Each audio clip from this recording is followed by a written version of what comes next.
Secretary. I now call on Neil Bibby to wind up the debate. 8 minutes, please, Mr Bibby. Thank you, Presiding Officer. It is customary for the member closing a debate to remark on how it has gone, and I think it generally has been a good debate. There have been a number of important points raised. Have we improved childcare this afternoon? No, of course we haven't, but we could take a step forward to improving childcare by establishing a cross-party commission on the issue. I think we would all accept that it's not enough just to talk about childcare across the chamber for a couple of hours every now and then. We need to get round the table, talk through the problems, identify the solutions and deliver the support our families need on a cross-party basis. We need a comprehensive childcare strategy, as Hugh Henry said, and a childcare commission to make this a reality. That is why Joanne Lamont has offered to work with the First Minister and other party leaders on childcare. The reason for that and the purpose for Labour bringing forward this debate is to support Scottish families, families from Paisley to Peebles, families in Ayr and families in Aberdeen, because we know childcare problems are problems that face families in every part of Scotland. We welcome the Scottish Government's proposal to extend preschool care to 600 hours for 3 and 4-year-olds in the Children and Young People Bill, and we recognise that in our motion. That will build on the progress made by Labour and Government on preschool education and our family-friendly policies such as child tax credits, maternity and paternity pay, which Mike Russell and Stuart McMillan have mentioned. But if we are being honest, if we are representing the views of families we are elected to represent, we must all accept in every party that not enough is being done to support families with childcare. The view that the childcare problems of 2013 will not be solved by the Children and Young People Bill is not a political point. It is the reality if you listen to families in our communities. Three things are as evident, Presiding Officer, now as when Hugh Henry mentioned them at the start of this debate. Provision does not meet the current needs of children and families of Scotland. Childcare is expensive, and the educational underpinning of early years provision should be paramount. And I think there are a number of members who have highlighted many of these issues. And I would say to the SNP members who have questioned the need for a commission, there are issues that need to be addressed now, and there are issues that need to be looked at for the longer term as well, and that is why we need a commission. Issues of preschool childcare have... Yes, certainly. Minister. Whether or not he's completely discounting the work of the Early Years Task Force, which is looking at a number of the issues that have been raised today, and her bringing in on board expertise, expert practitioners from around the country together to try and formulate a way forward based on the knowledge that they have. Is he completely discounting that work? Neil Bibby. No, I'm not completely discounting that work at all. If you'd listened to what Hugh Henry and others have said, we need a rounded view on childcare provision in Scotland that looks from the birth to the age of 14 of childcare provision, and I think that is the point that you are missing, Minister.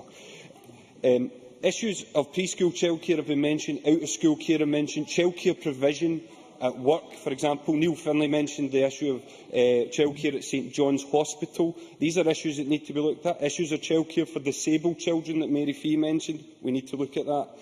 Mary Fee and Marco Biaggi mentioned the Equal Opportunities Committee. I think the impression given by the SNP members to the reaction to 600 hours is questionable.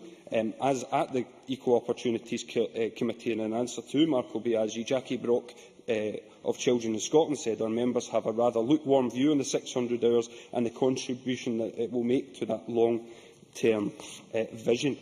In terms of childcare costs, that was mentioned by Hugh Henry at the start. SNP members have said that the new extension of hours will save families £700 a year. Well, given that there has been a 7-year delay in that policy, it goes that families have been cost £700 a year by your delay in extending that policy. We know that childcare costs are high. We know from a recent Save the Children report that on average childcare payments took 33% of household income. We know many families believe this is a barrier to work, and too many have had to cut down on food and payment of household bills to pay for childcare. Age segregation and geographical dislocation of services can also create difficulty for parents. In the area I represent, Save the Children recently took evidence, and I was shocked to find that in some cases parents were having to pick up their children from 3 different establishments because no one service dealt with children of 1 year, 3 years and 6 years old, and that is if parents can find childcare at all. These are just some of the challenges that families we are elected to represent are facing. We need to develop a Scottish system of childcare that is affordable, high quality, accessible, flexible and meets the needs of families. It is therefore disappointing that the SNP Minister, in her judgment, does not appear to think establishing a cross-party commission is a good idea.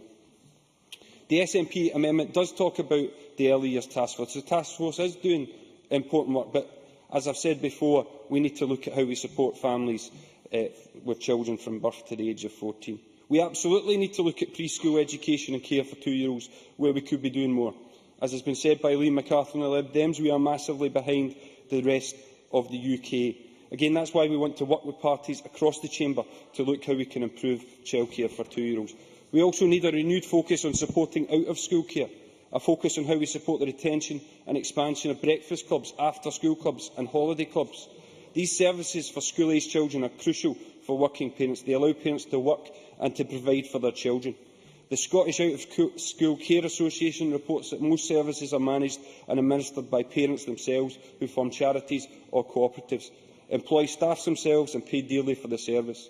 I would like to pay tribute to those parents, but we also need to look at how we can support parents who want to retain or set up community or cooperative childcare services, as they are doing in Edinburgh Council, and Malcolm Chisholm mentioned that.